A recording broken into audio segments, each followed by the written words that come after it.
Every year, hundreds of thousands of women around the world are diagnosed with cervical cancer.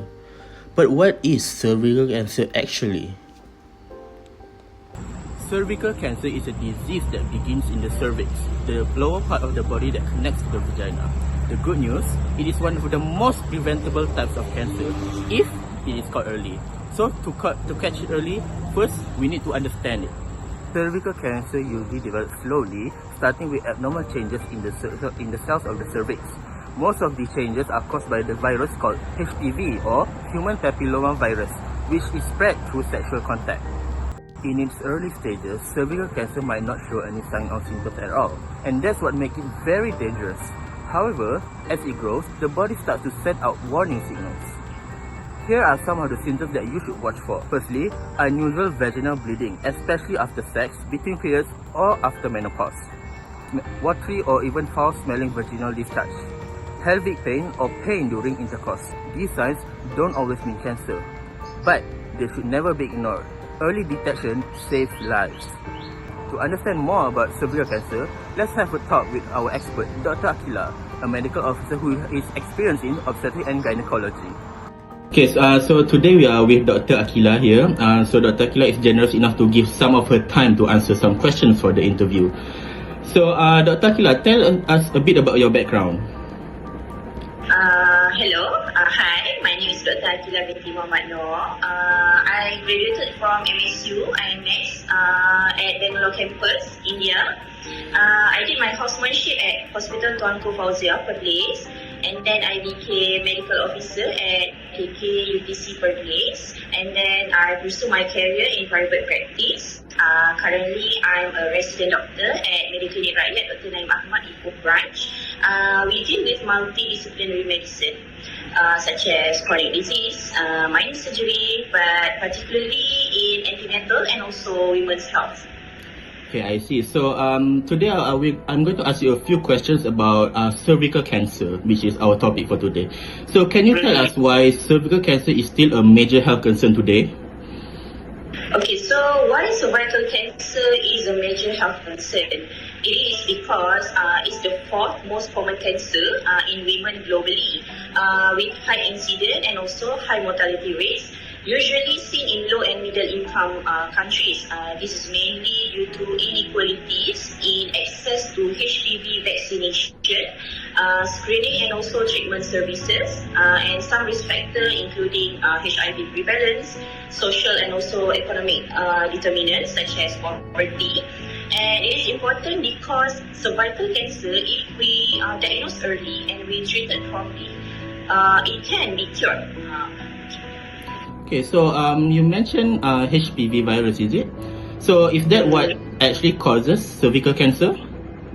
So there are a lot of causes for cervical cancer. Mainly is persistent infection, which with HPV, or we call human papilloma virus, particularly subtype 60 and also 18. But there are also other risk factors to causing cervical cancer, such as smoking, weakened immune system, as we see in people with HIV or undergoing radiotherapy or chemotherapy, as well as people with sexually transmitted infections such as chlamydia, gonorrhea, which can increase the risk of HPV infection and in long term could cause cervical cancer.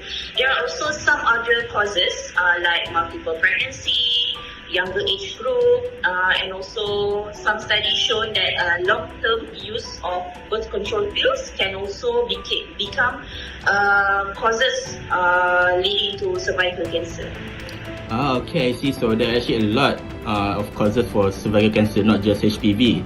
Okay, so what are the common signs and symptoms of early cervical cancer?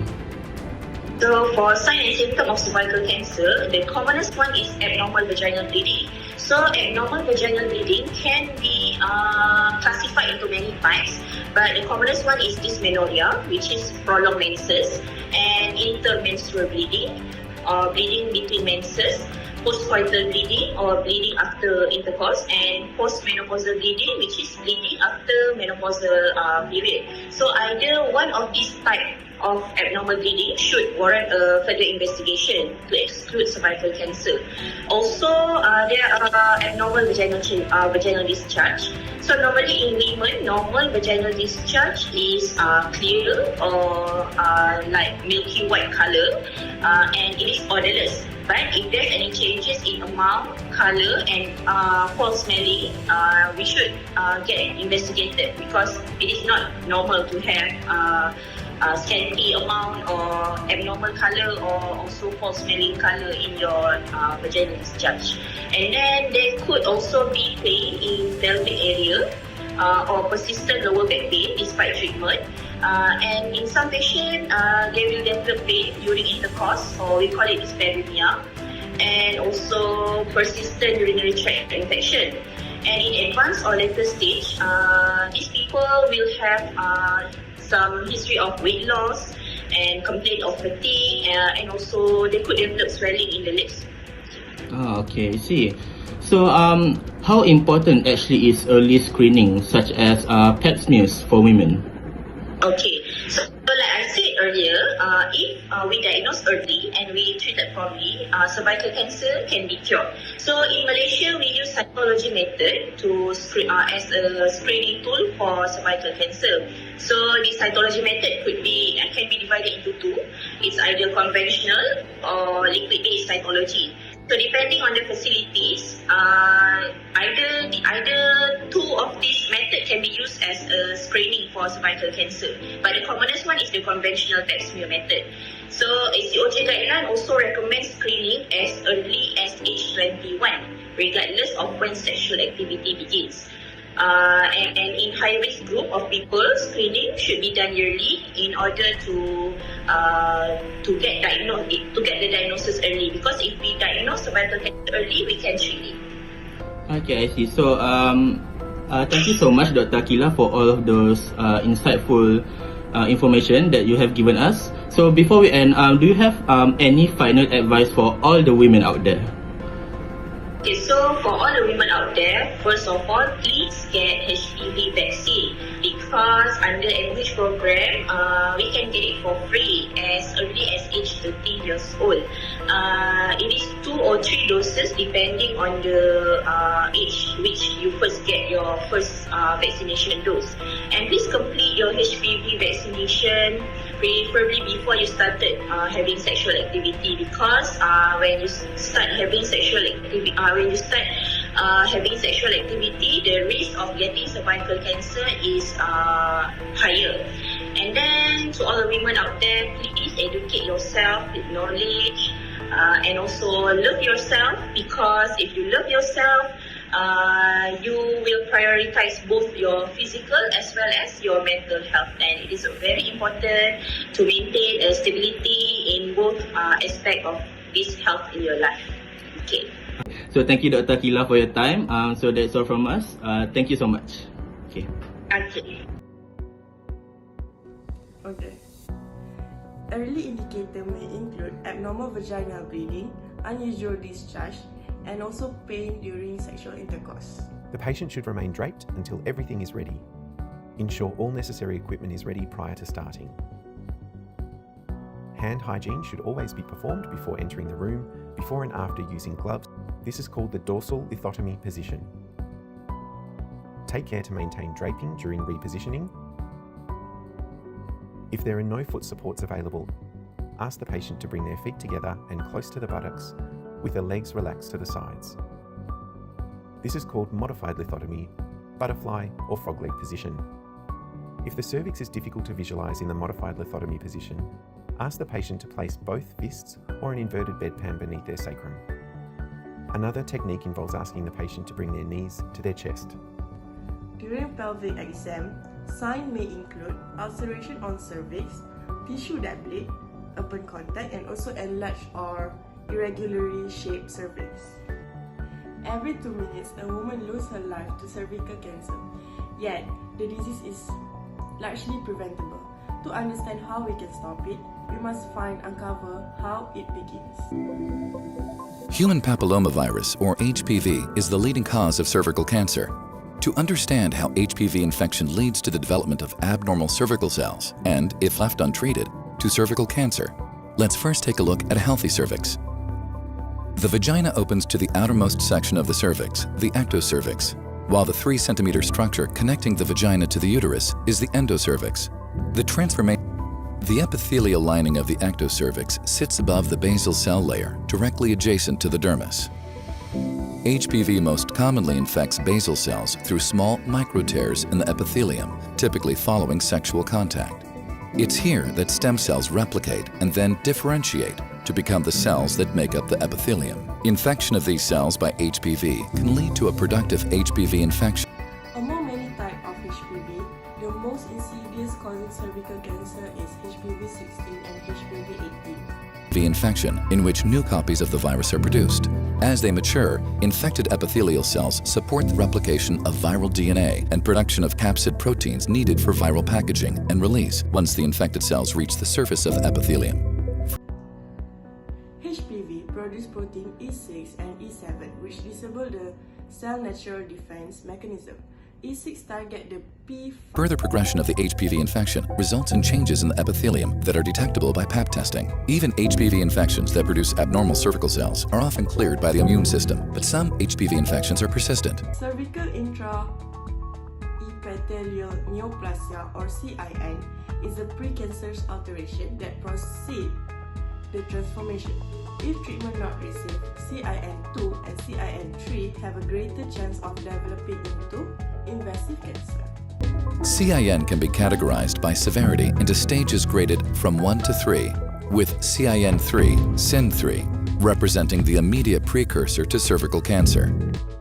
So moving on, so people who are usually sexually active might get infected with this HPV virus, or infection.